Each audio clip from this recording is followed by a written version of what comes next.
Okay, boys and girls, so I'm going to read Snow White, and I know most of you know the story, and just remember there's different versions of the story. There was once a frozen forest. Again, think about how this starts out. Okay, once upon a time, there was once. Okay, again, that's indicative, it's a fairy tale. There was once a frozen forest, cold as cold ever was. Good visualization. Snow blanketed the ground, the frost sparkled, the streams were iced, the bushes bare, the paths were so narrow no horse could walk through. No woodcutters ever chopped anything down. People from nearby towns believed that vengeful sprites lived in the trees. They said witches lived in a winter wood as well, some with cold hearts and others with hot ovens and ugly appetites, and also dwarfs immune to the cold and sheltering in tiny houses made of stones. On one side of the frozen forest stood a castle. In it lived a queen who was unhappy. She was a warm person, a bright person. Her husband was chilly and dull. It had been a mistake to marry him. When their first and only daughter was born, the king named the baby Snow White. The queen would have preferred a name like Tulip or Sunshine. It was not long after Snow White's birth that our poor, warm queen caught a cold. It worsened, and she died of it. Soon after that, the king married again. His new wife had walked out of the winter forest one day and charmed him with beauty like an icicle, sharp and slippery. She called herself January, and when she moved into the castle, she brought along nothing but an enchanted mirror. This new queen felt invisible without a reflection of herself nearby. She spent hours staring into the mirror, touching her beautiful face, just to be certain she really existed. Every so often she asked a question. Mirror, mirror on the wall, who is the fairest of all?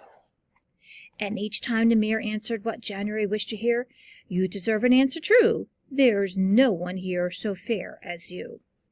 And January was happy, or at least pleased enough with her lot.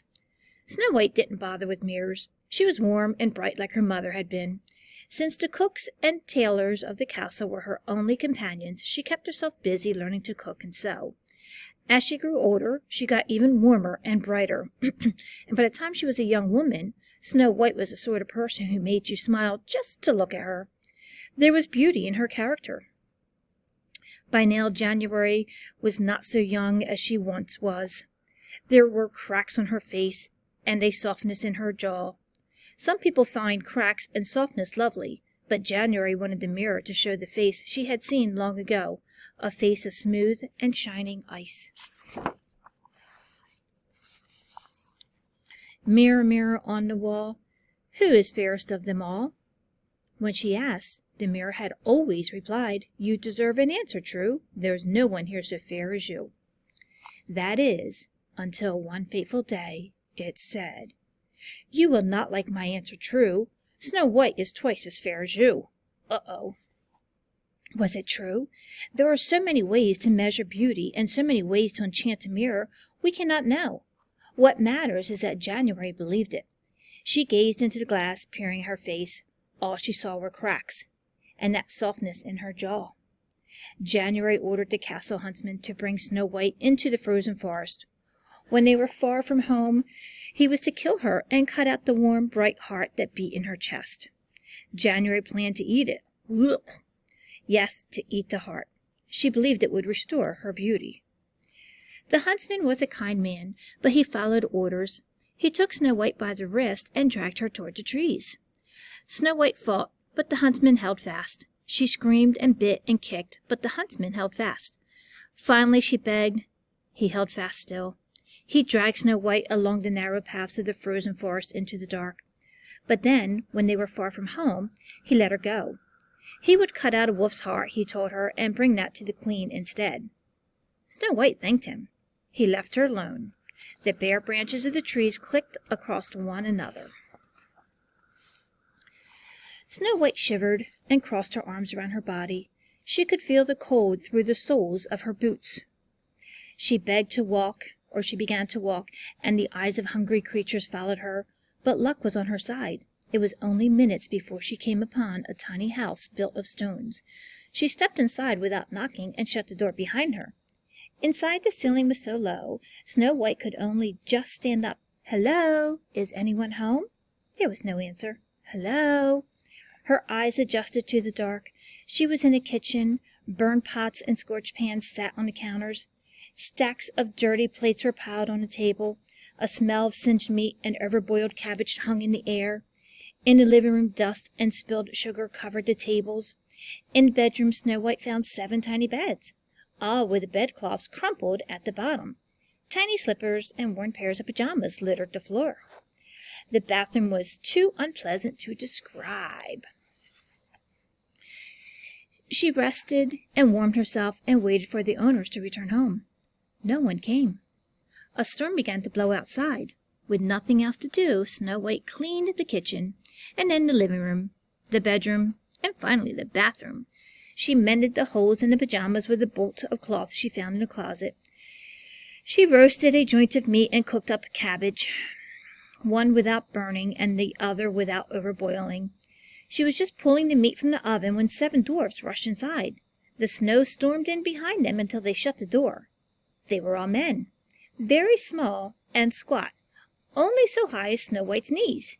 They wore no coats, no hats, no winter gear at all. "Who's the tall one? What's she doing here? Is she a witch? She won't tell you if she is. Why is it clean? She cleaned it, Noodle. Why would she clean it?" "Humans like to clean. Witches like to clean, too. What smells good?" "The witch cooked. She's not a witch.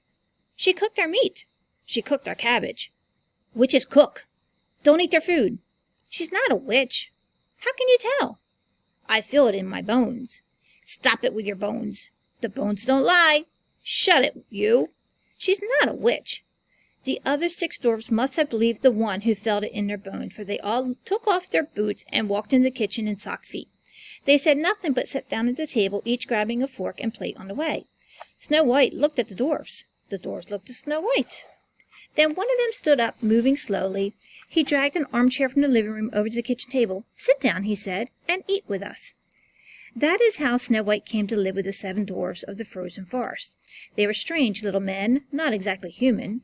They were rotten cooks, but good hunters, and kept stores of potatoes, cabbages, and carrots in a shed out at the back of their tiny stone house. They didn't mind the cold, couldn't read, argued constantly, and spent their days mining coal from deep below a mountain some miles away. Snow-White didn't tell them where she'd come from. It was too sad for her to talk about. Instead, she made their house warmer and brighter, keeping it clean and teaching them how to cook so that things didn't burn or get overboiled. The 8 of them lived like that together for some weeks. Snow-White learned their names and darned their socks. The house was filled with laughter and friendship. Back in the castle, the king did not even notice his daughter was gone. January had eaten the wolf's heart and was happy again, or at least pleased enough with her lot. That is, until the day she thought to ask again, "Mirror, mirror on the wall, who is fairest of them all?"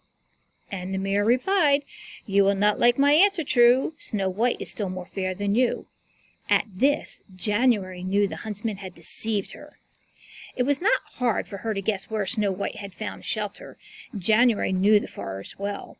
She went to the marketplace and bought a basket of red apples. Each one she rubbed with poison. Then she disguised herself with a hooded cloak and walked quickly into the winter woods. The dwarfs were all working the mines. Snow-White was home alone. She hadn't eaten fruit in several weeks. She hadn't left the stone house, so cold was the forest. When the apple seller knocked on the door of the stone house, Snow-White wrapped herself in a blanket and answered the door. "Sweet apples, fresh apples," croaked January. "I am sorry, I have no money," Snow-White told the hooded figure. "You can make a pie," said the seller, holding up a shiny red apple. Snow-White would love a pie. The house would fill with the smell of warm fruit and sugar. "I can't," she answered. "I have nothing to give." "Take one for yourself, then," said the seller, "to eat. A gift." "Thank you." Snow-White took the apple and bit into it gladly. "Won't you come inside to warm yourself?" "Oh, I'm not cold," the apple seller said, and Snow-White paused. Not cold? How could that be? Any true human would be freezing.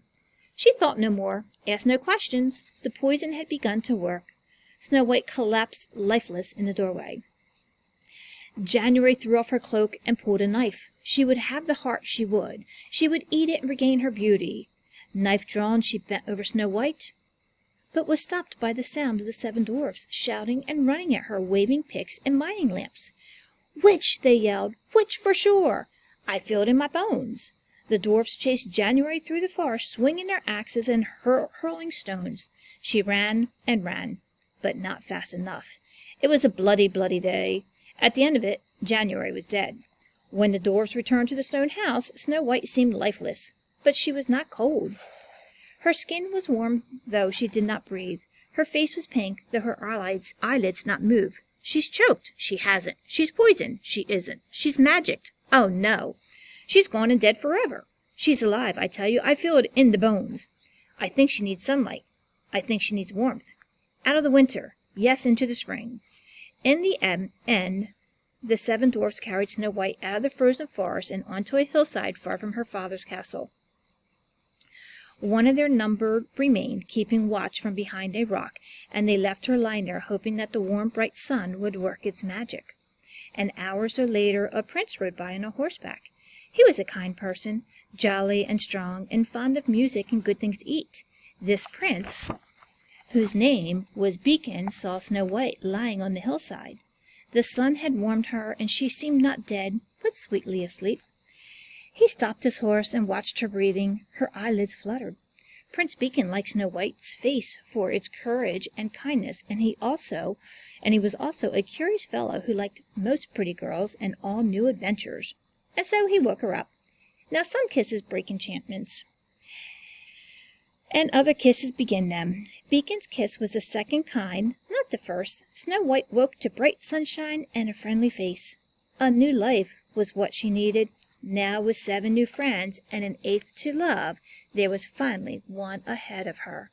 And again, ends on a happy note, guys.